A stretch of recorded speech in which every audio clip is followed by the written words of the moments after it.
네, 교재를 다 받으셨는데, 이 교재를 받으시면 전부 다 처음에 대부분 다 놀라십니다. 와, 교재가 이렇게 두껍나? 25일간 공부할 건데 25일간 이걸 다 한단 말이야. 이렇게 여러분이 다들 놀라시는데, 두꺼운 이유는요, 이게 수험서이기 때문에 여기에 그 절반은 다 모의고사하고 기출문제, 그 다음에 해답 풀이 이거예요. 그러니까 절반 정도는 다 문제집이라고 보시면 돼요. 문제집. 그래서 실제 우리 교과 본문의 내용은 여러분 두께의 단 절반도 조금 안 됩니다. 그래서 문제집이 들어있기 때문에 이게 두껍다. 이렇게 보시면 되겠고, 이 교재 맨 앞장에 머릿말이 있어요. 머릿말을 한번 보시면은 중요한 내용만 제가 한번 같이 확인을 해 드리겠습니다. 여기 앞부분은 이 AT 자격시험이 무슨 시험이다 하는 것을 소개하는 건데요. 이 AT라는 자격시험은 여러분이 어떤 기관에서 주관하는 시험인가, 이건 이 정도는 아셔야죠. 우리나라 최고의 회계 세무 전문가 단체인 한국공인회계사회에서 주관하고 있는 국가 공인 자격 시험이다 하는 겁니다. 여러분, 국가 기술 자격 시험하고 국가 공인하고는 좀 다릅니다. 국가 기술은 국가가 직접 설계한 자격증을 말해요. 그래서 회계 관련 자격증 중에 국가 기술 자격은 회계 운용사 1급, 2급, 3급이 있어요. 국가 기술 자격도 있습니다. 회계 운용사, 그건 대한상공회의소가 주관하고 있어요. 그런데 국가 공인 자격으로는 이 한국공인회계사회의 이 AT 자격 시험과 한국세무사회에서 주관하고 있는 전산회계가 있어요. 근데 전산회계가 지금 약 한 80회 정도, 70회인가요? 그렇게 되기 때문에 이 지금 AT 시험은 얼마 전에 우리 6월 13일 날 시험이 있었죠. 6월 13일 날 41회 시험이었습니다. 41회. 그러니까 전산회계가 더 훨씬 오래된 자격증이다. 두 개가 다 국가 공인입니다. 자, 그러면 이 AT 자격 시험은 어떤 게 특징이냐? 이 철저히 실무 중심적으로 시험을 출제를 한다. 이렇게 보시면 돼요. 교재도 실무 중심형으로 되어 있다. 그러니까 그렇다고 이론이 전혀 없는 건 아니에요. 아주 핵심적인 필요한 이론을 해야 되겠죠. 그래도 실무 중심으로 되어 있고, 이 수험서는 이제 우리 합격을 위해서, 수험생의 빠른 합격을 위해서 준비한 수험서입니다. 이 교재는 말이죠. 이 교재는 안에 있는 증빙들이 컬러로 인쇄되어 있어요. 컬러로 인쇄되어 있다. 그래서 이 증빙을 실제 증빙처럼 볼 수가 있다는 거예요. 증빙이라는 것은 세금 계산서라든가 신용카드 매출전표라든가 영수증 같은 거를 가리키는 거죠. 그리고 아까 시간에 나왔습니다만은 NCS 국가직무능력 표준에 부합되는 교재로 제작했다는 거고요. 그리고 이제 백데이터를 순차적으로 제공해 가지고 여러분 실습할 때 백데이터를 이용해서 실습을 해 나갈 겁니다. 자, 이 저자분들의 그 소개하는 글, 이 책의 소개글을 여러분 개인 시간 내시면 한번 자세히 읽어보시기로 하고요. 자, 시험 일정이 그 다음 표에 있는데, 아까 말씀드린 대로 여러분들 8월 15일이 가장 지금 현재 입장에서는 가장 빠른 시험이에요. 그리고 이제 만약에 8월 15일 날 여러분이 만약에 실패를 했다, 나는 계속 자격증을 딸 거야, 그러면 또 10월 17일 날 또 시험 보시면 되고, 그리고 또 떨어진다 하면 12월 5일 또 시험 보시면 되고, 시험이 금년에 6번이 있는데요. 이 시험은 취소가 됐었죠. 39회 시험, 39회인가 40회인가 헷갈리네요.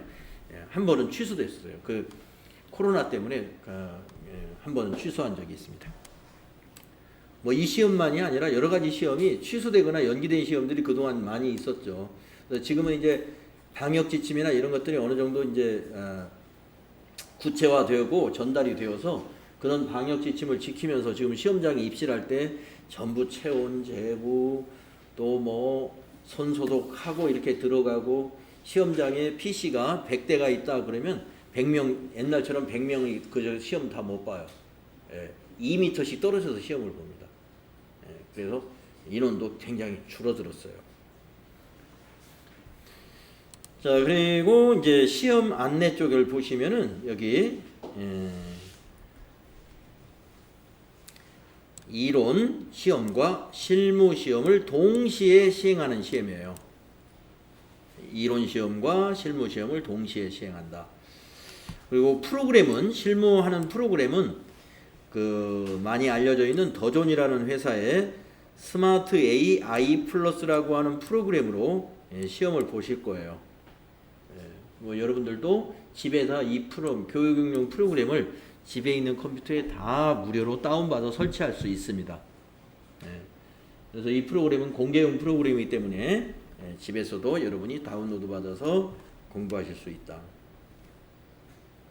합격 기준은요, 이론 30점 만점, 실기 70점 만점으로 되어 있어서 100점 만점 중에서 여러분이 아무튼 70점만 맞으면 돼요.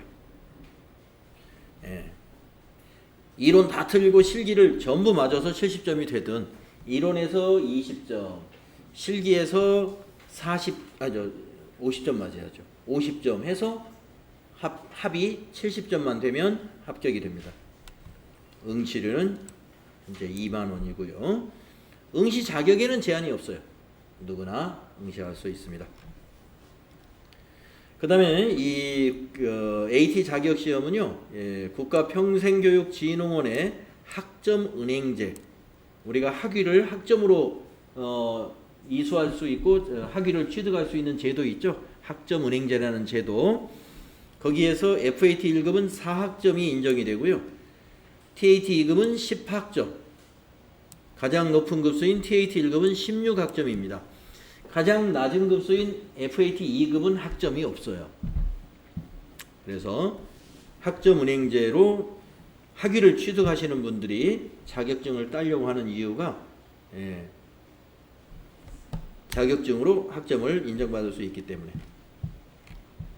모든 분야에 해당되는 것이 아니라 전문학사는 경영학사, 그 다음에 4년제 학사의 경우는 경영학, 회계학, 세무학 이 분야의 전공자만 이 학점이 인정된다는 것이죠.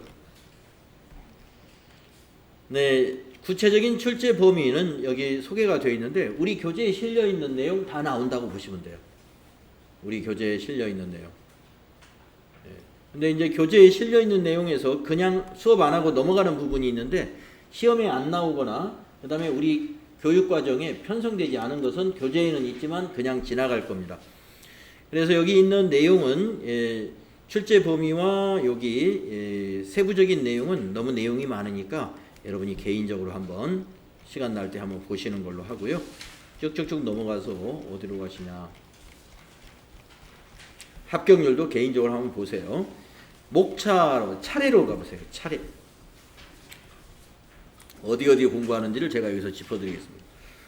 자, 오늘 이제 여기 알고 가자 여기는 그냥 넘어갈 거예요. 알고 가자 이건 그냥 넘어갈 거고 제2부 여기서부터 하는 거예요. 그래서 오늘 회계의 기초 다지기 28페이지에 있는 회계란 무엇인가 여기서부터 오늘 진도 나갈 겁니다. 여기서 이론이 시작이 되죠. 네. 그리고 제2절에 가면 회계의 순환 과정. 이건 굉장히 중요해요. 회계의 순환 과정은 앞으로 여러분이 회계를 실무를 하는 데 있어서 기반이 되는 것이고요. 우리 앞부분에서 하는 것 중에서 상당히 중요한 내용입니다. 여기서 중요한 내용들이 많이 다루어집니다. 그 다음에 이제 재무상태표와 손익계산서가 무엇인가 간단히 정리하고 회계의 개념 정리가 여기서 끝나요. 그 다음 제2장에 가면 이제 강론으로 넘어가서 회계 이론을 제대로 공부하자 해서 개정과목별 회계를 여기서부터 합니다. 개정과목 하나하나 세부적인 공부는 2장에서 시작이 돼요. 그래서 자산을 유동자산, 비유동자산 이렇게 나누어서 공부하게 되고요. 또 부채도 유동부채, 다음 페이지 비유동 부채 해가지고 부채 개정 과목들을 우리가 공부하시게 될 것이고, 그 다음에 자본도, 자본은 앞부분에서 많이 공부할 겁니다. 자본금, 자본잉여금, 자본조정, 기타 포괄 손익 누계액 이익잉여금. 말들이 어렵죠. 어려운 용어들이 많이 나와요. 그래서 또 손익계산서 개정인 수익과 비용에 대한 개정 과목들 여기 79, 78, 80페이지에서 공부하실 겁니다. 그러면 여기까지가 회계 이론은 거의 다 끝난 거예요. 마지막에 여기 내부 통제 제도까지 하면은 이제 회계 이론은 끝납니다. 자, 그러면 제3장은 뭐냐? 부가가치세 이론. 부가가치세도 이론이 필요하다 그랬잖아요. 그래서 부가가치세법에 대한 개념과 우리나라 부가가치세법의 특징. 그 다음에 과세 대상이라는 건 무엇이냐? 어떤 거에 대해서 과세가 되느냐? 또 우리 부가가치세법의 영세율 제도와 면세 제도가 어떤 제도인지, 또 과세 표준은 어떻게 계산하고, 매출세액은 어떤 것이 매출세액이고, 매입세액은 어떤 구성을 하고 있느냐.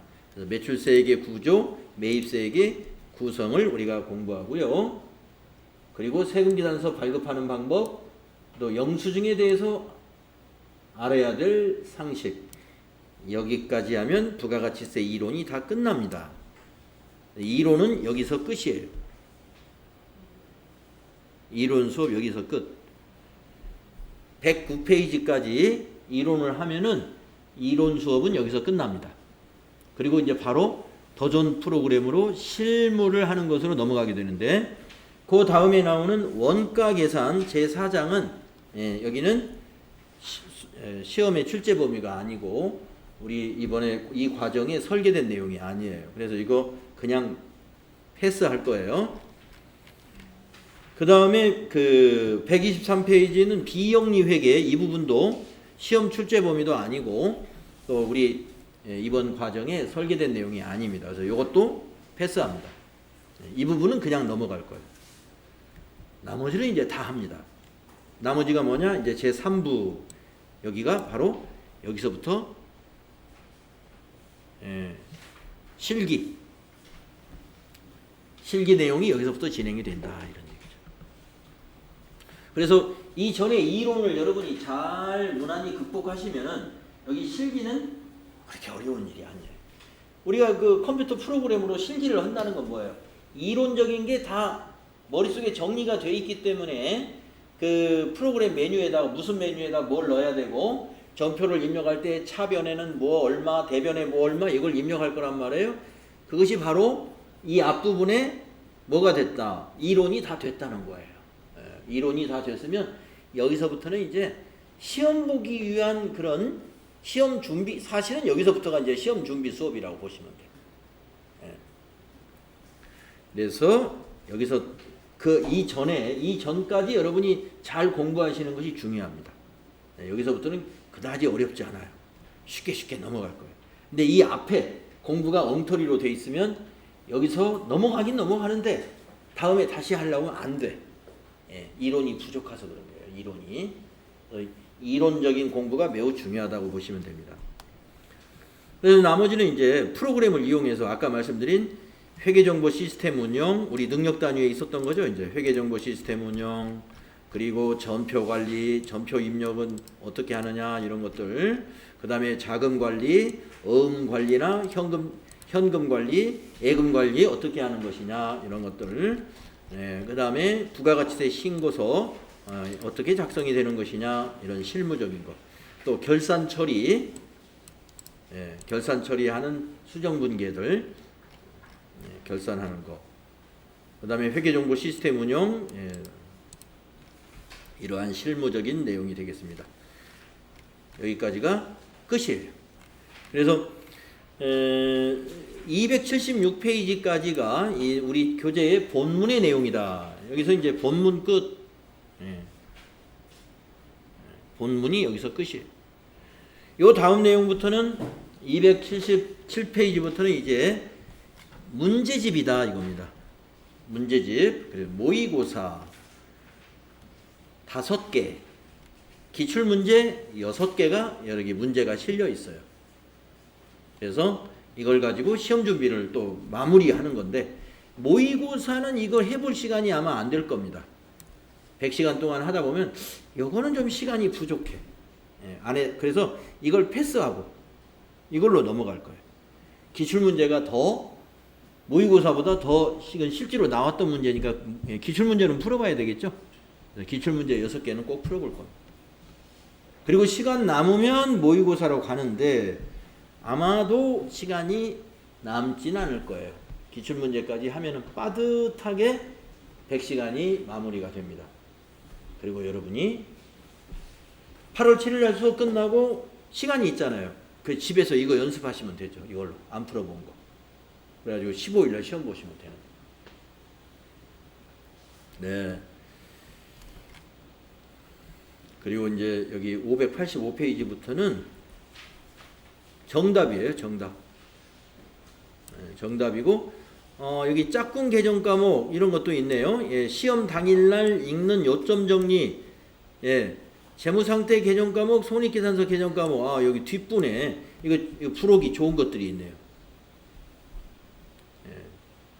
그래서 개정 과목을 외워야 되겠는데 책을 보고 외울 때는 이거 보고 외우시면 좋아요. 584, 587.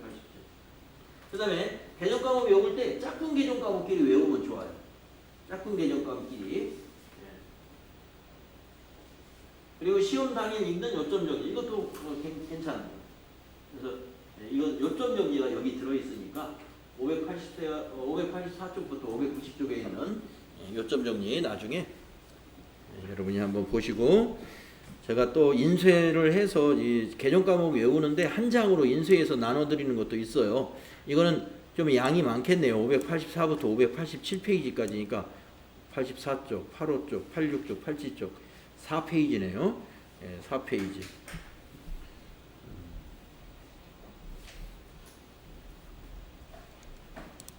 제가 2페이지로 요약을 해서 인쇄를 해서 드리겠습니다. 나머지는 정답과 해설 다 여러분 책에 들어 있습니다. 자, 우리 책에 어떤 내용이 들어 있는지 우리 여러분들 다 같이 잘 확인했고요. 이제 교재에 몇 페이지를 펴주시느냐 하면은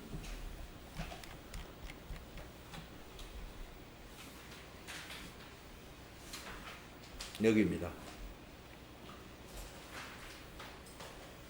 28페이지 여기서부터 본격적으로 이제 이론 공부가 시작이 됩니다.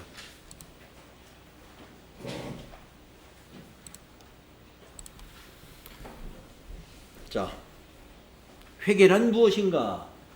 네. 회계를 우리가 어떻게 설명해야 되느냐? 회계의 정의를 보겠는데요. 여기 위에 있는 세 줄은 우리가 시험하고는 크게 관련은 없어요. 시험하고 관련 있는 내용은 여기 밑에 있는 이 부분이다. 네. 회계의 정의는 이것으로 정리를 해놔야 돼요. 회계란 무엇이냐?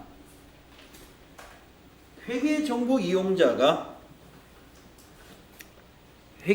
이용자가 합리적인 판단이나 의사결정을 할 수 있도록 기업 실체에 관한 유용한 경제적 정보를 식별, 인식, 측정, 기록, 전달하는 과정. 이게 회계입니다.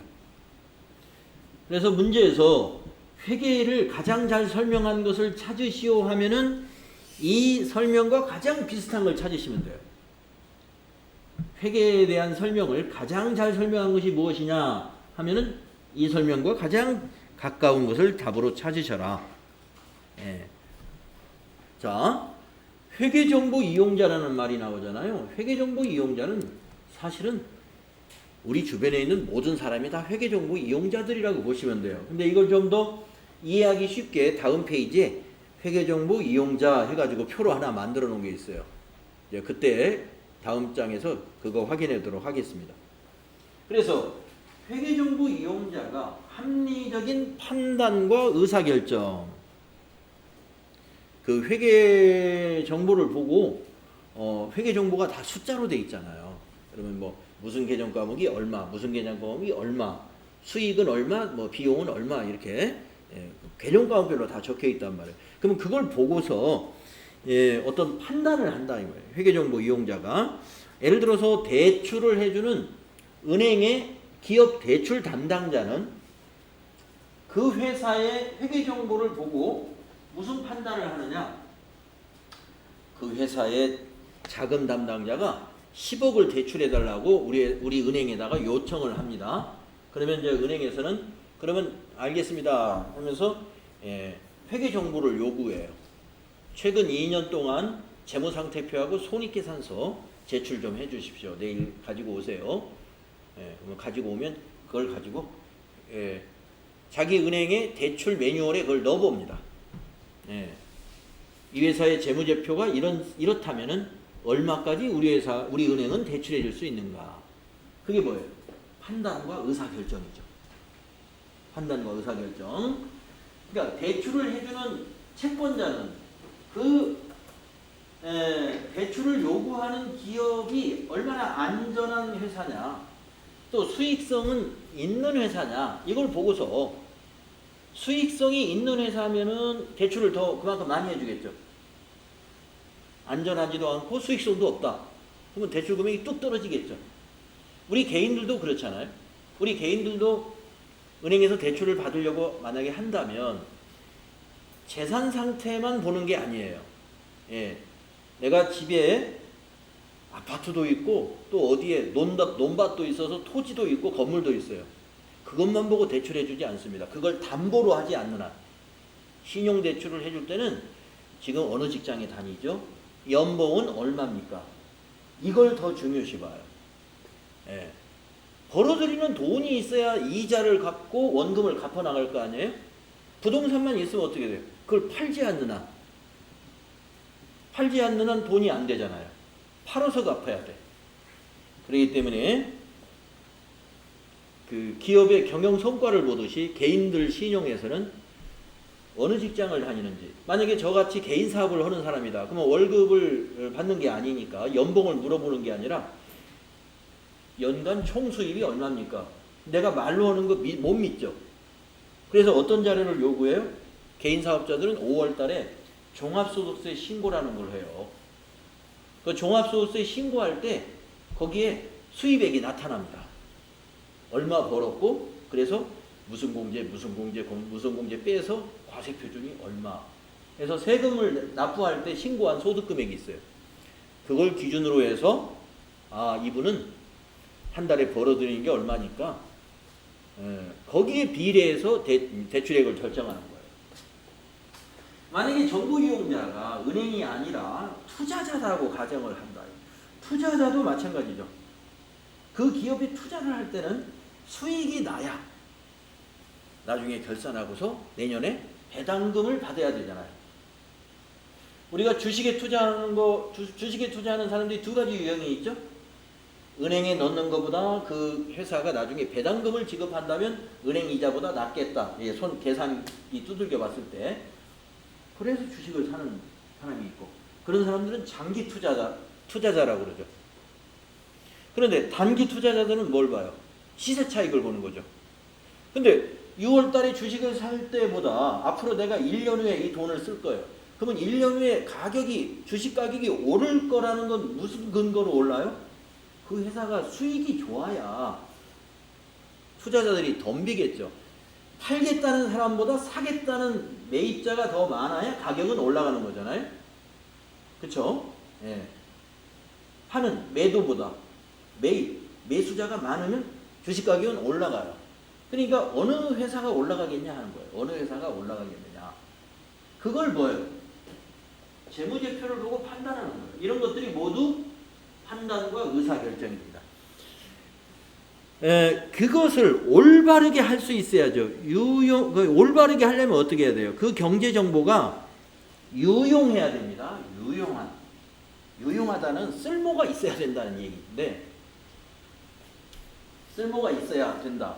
그러면 쓸모없는 이 회계 정보는 뭘까요? 거짓말하는 회계 정보. 그러니까 아까 우리 처음에 공인회계사가 뭐 분식이라는 얘기 많이 했죠. 기업들이 분식회계를 좀 하고 있다. 예, 분식회계를 심하게 하면 이게 쇠고랑 차고 감옥에 가야 되죠. 근데 조금씩은 분식회계를 다 할 거예요. 어느 회사든 간에 자기 회사 경영 성과나 재무 상태가 좋게 나오길 다 바라죠. 예, 은행도 거래해야 되고 그러잖아요. 물론 어떤 회사는 너무 실적이 좋으니까 세금을 좀 조금 내려고 실적을 줄이는 회사도 있을 수는 있어요. 많이 줄이다가 잘못하면 걸리죠. 그것도 조세범 처벌법으로 처벌받아요. 그러니까 가장 정확한 거는 다 진실대로 작성하는 게 그게 유용한 경제적 정보예요. 예, 유용한 경제적 정보 사실대로 작성해라 이거예요.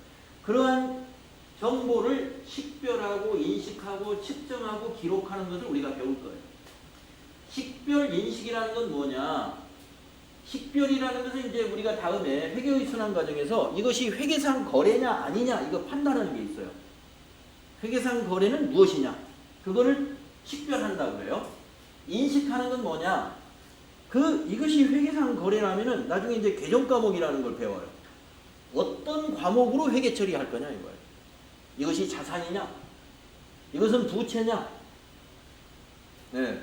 그리고 자산 중에서도 유동자산이냐 비유동자산이냐? 또 계정 과목은 뭐냐? 계정 과목. 그게 인식하고 측정은 뭐야? 얼마로 기록할 것이냐 이거예요. 100만 원이라고 그래야 되느냐? 90만 원이라고 해야 되느냐? 측정. 그래가지고 기록이 뭐예요? 전산에 입력하는 거죠. 옛날 같으면 장부에 쓰는 거예요.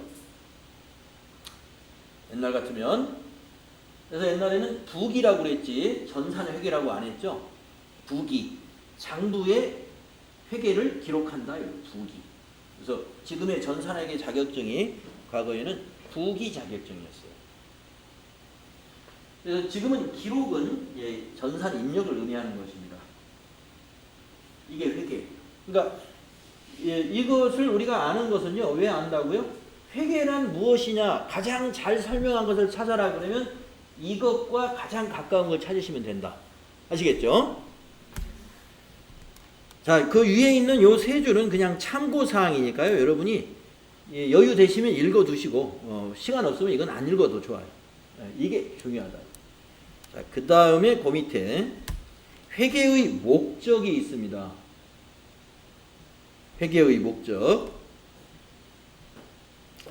자, 회계의 목적은 두 가지가 나와요. 여기서 보면 1번과 2번으로 구분할 수가 있는데 첫째, 회계의 목적은요. 정보 이용자의 경제적 의사결정에 유용한 기업의 재무상태, 경영성과 및 재무상태의 변동에 관한 정보를 제공하는 것이 첫 번째 목적입니다. 자, 첫 번째 목적이 뭐냐? 회계를 왜 하느냐 이거 왜? 사실은 이 회계의 목적은 방금 정리했던 회계란 무엇이냐 이것하고 아주 비슷하죠. 예, 회계란 무엇이냐? 그것과 거의 같아요. 정보 이용자의 의사결정에 유용한 기업에 조금 자세히 나와. 재무 상태와 경영 성과 그리고 재무 변동에 대한 정보를 제공하는 것이다. 그러니까 우리가 회계는 이제 우리가 뒤에서 재무 상태표 만들기 또 손익계산서 만들기 이런 작업을 할 텐데요. 재무 상태가 뭐냐면은 자산, 부채, 자본이 재무 상태표예요. 재무 상태예요.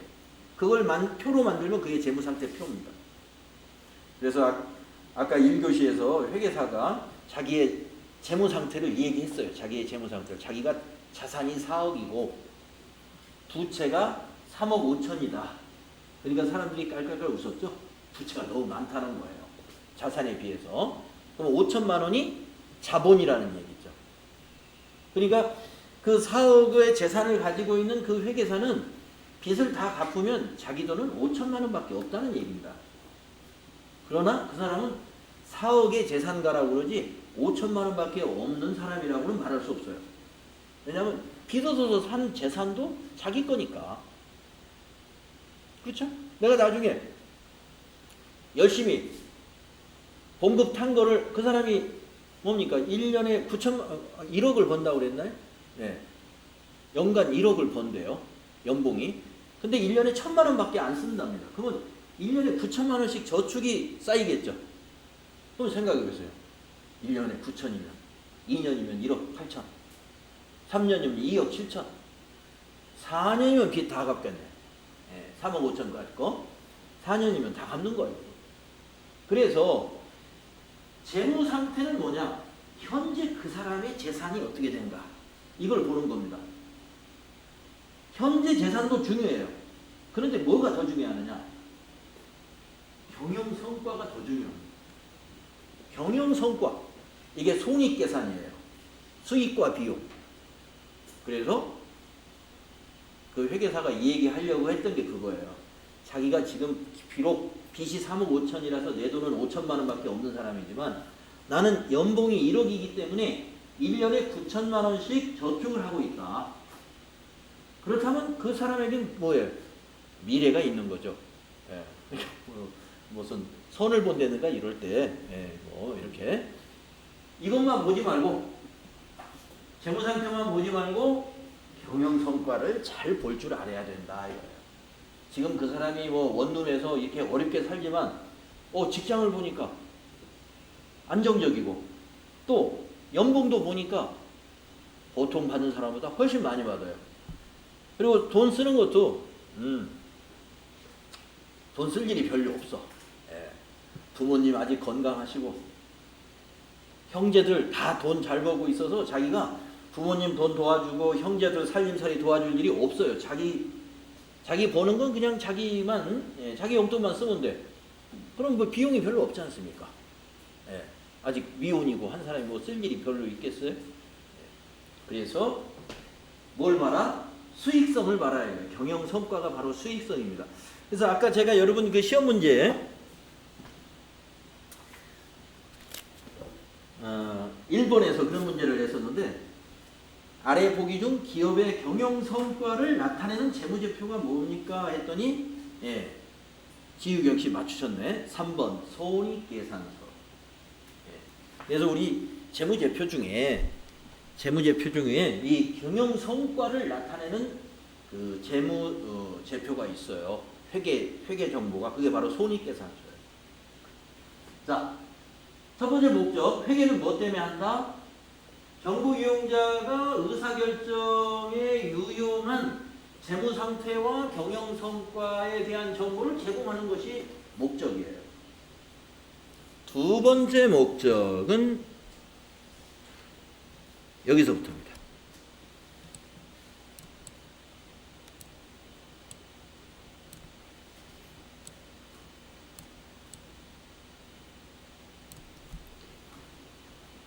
자, 여기 괄호 안에 있는 것은 뭐 굳이 포함을 안 해도 괄호 안에 있는 거 빼고라도 이것만 아셔도 돼요. 두 번째 목적이 뭐냐? 회계는 위탁받은 자원에 대한 경영진의 수탁 책임이나 회계 책임의 결과를 보여주는 것이 목적이에요.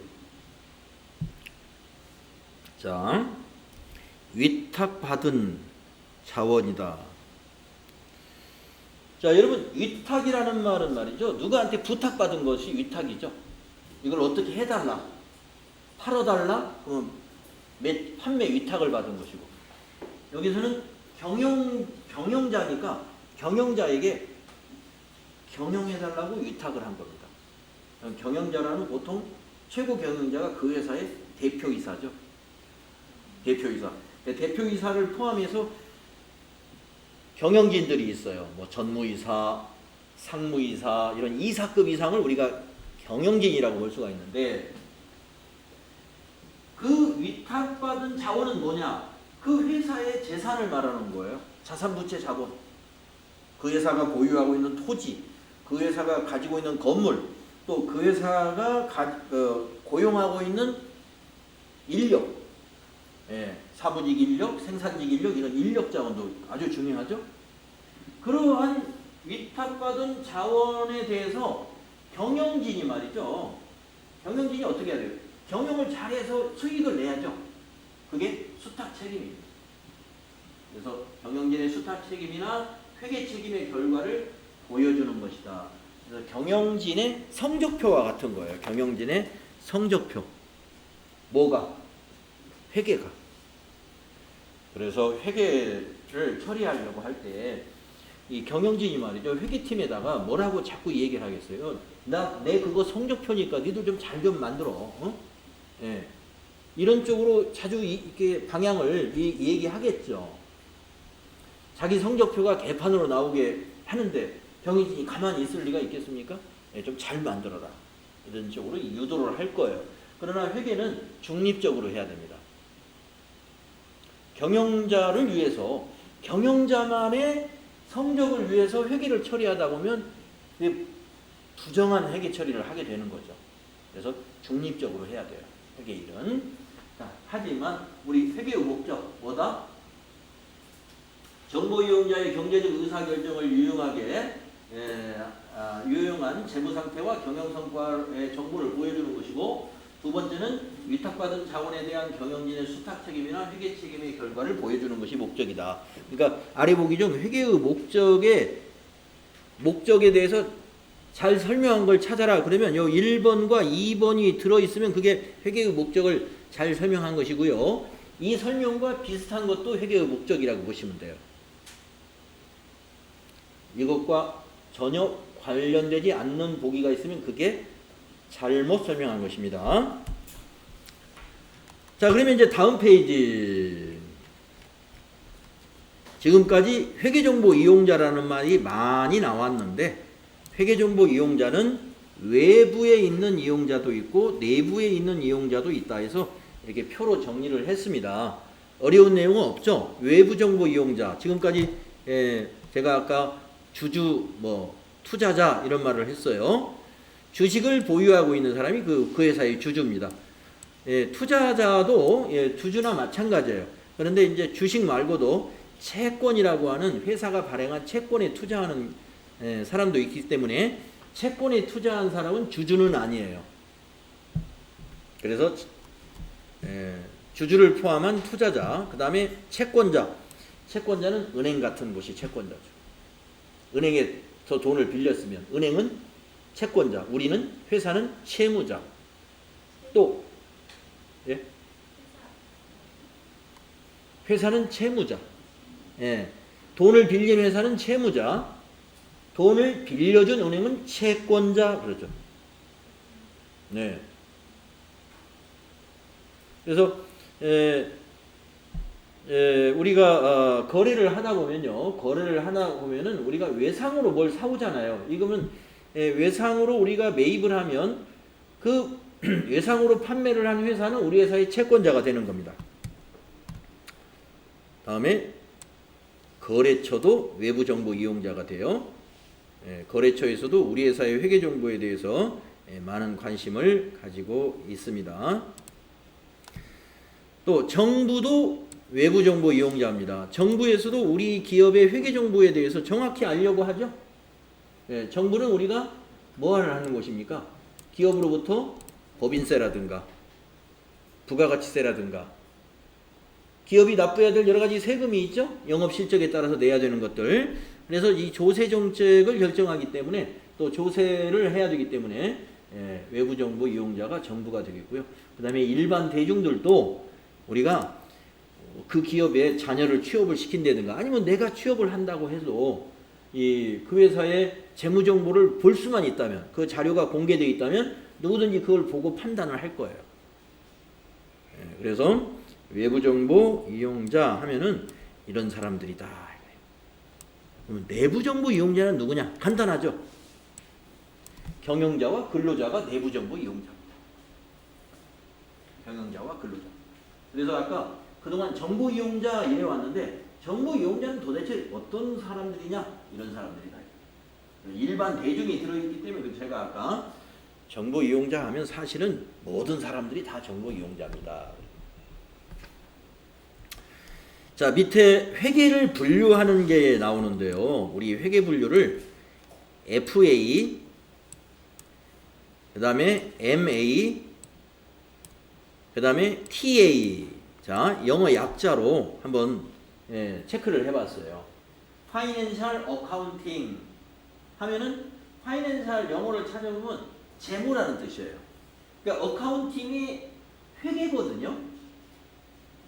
재무회계를 FA라고 그러는 겁니다. FA. 그래서 여러분이 자격증 시험에 우리 지금 FAT 1급 준비한다고 그러잖아요.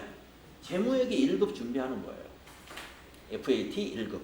그러면 FA의 뒤에 T는 뭐냐? 우리가 T에 테크니션이라는 영어가 있는데 테크니션. 이 테크니션은 기술자라는 것. 기능사 이런 뜻을 갖고 있어요. 기술자, 기술사, 뭐 기능사 이런 뜻 다 테크니션으로.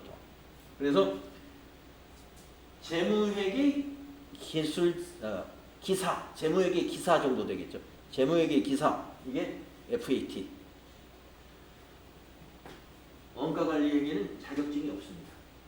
네, 자격증 없고 세무회계 TAT, 텍스 어카운팅 테크니션 하면은 세무회계 기사. 자격증 이름이 그렇게 붙어가지고 FAT, TAT로 나누어집니다. 자, 근데 우리는 뭘 공부하시냐? 재무회계 하고요. 세무회계에 부가가치세 공부하시겠다 이런 얘기죠. 세무회계의 부가가치세. 그리고 재무회계는 전부. 수업 대상이 그렇게 됩니다. 그러면 배우지도 않는 원가관리회계는 왜 여기다 넣어놨느냐? 이 회계의 종류를 한번 알고 가자는 거예요. 회계의 종류가 이 세 개가 전부는 아니에요. 사실 세부적으로 이렇게 쪼개보면 굉장히 회계의 종류가 다양합니다. 우리 시청에 가도 회계과가 있죠. 예, 시에서도 시공무원들이 봉급 줘야 되고 시공무원들 비용 쓰고 다니죠. 그러면 그거 전표 정리해야 돼요. 누가? 회계과에서. 그러면 그런 것들은 무슨 회계라고 그러지? 재무회계인가? 원가관리회계인가? 세무회계인가? 정부회계라고 해요. 정부회계. 정부기관의 회계 처리죠. 그리고 또 여기 없는 또 비영리회계. 비영리기관의 회계 처리를 말하죠. 근데 비영리기관도 종류가 많습니다. 학교도 공립학교, 사립학교. 회계가 약간 다르죠. 또 학교만 비영리기관이 아니라 무슨 단체 비영리기관들 많이 있죠. 네. 한국 적십자 무슨 지회, YMCA 또는 이천문화원 우리 주변에도 비영리 단체들이 많이 있습니다. 그럼 비영리 단체는 경영 성과를 내려고 그 단체가 존재하는 것이 아니라 그 비영리 단체의 사업 목표가 있어요. 회원들의 그 회비를 수입 원천으로 잡아가지고 여러 가지 그 단체의 목적을 달성하기 위한 사업들을 돈을 써가면서 사업을 진행시키죠. 그 외에 그런 단체는 일반 영리를 목적으로 하는 회계하고는 달라요. 좀 다른 차원으로 결산을 하는 겁니다. 그래서 회계의 종류는 여기 있는 게 전부는 아닌데 여기서 대표적인 것만 딱 찍은 거예요. 그래서 시험에서는 가끔 원가관리 회계하고 재무회계를 비교해서 시험에 나올 수가 있어요. 그래서 어떤 것이 특징적인가 보세요. 자, 우선 목적을 보게 되면요. 재무회계는 일반적인 재무제표를 작성하는 게 목적입니다. 일반 목적의 재무제표라는 것은 여기 작성 기준에 보시면요. 일반적으로 인정된 회계의 원칙에 따라 작성하는 거예요. 일반적으로 인정된 회계 원칙 두 개가 있는데요. 두 개가 있는데 자, 메모장에다 한번 써볼까요?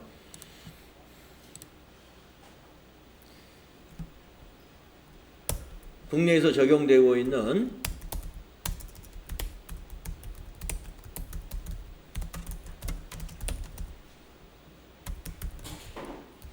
회계 원칙은 두 가지가 있다. 첫째, 기업 회계 기준.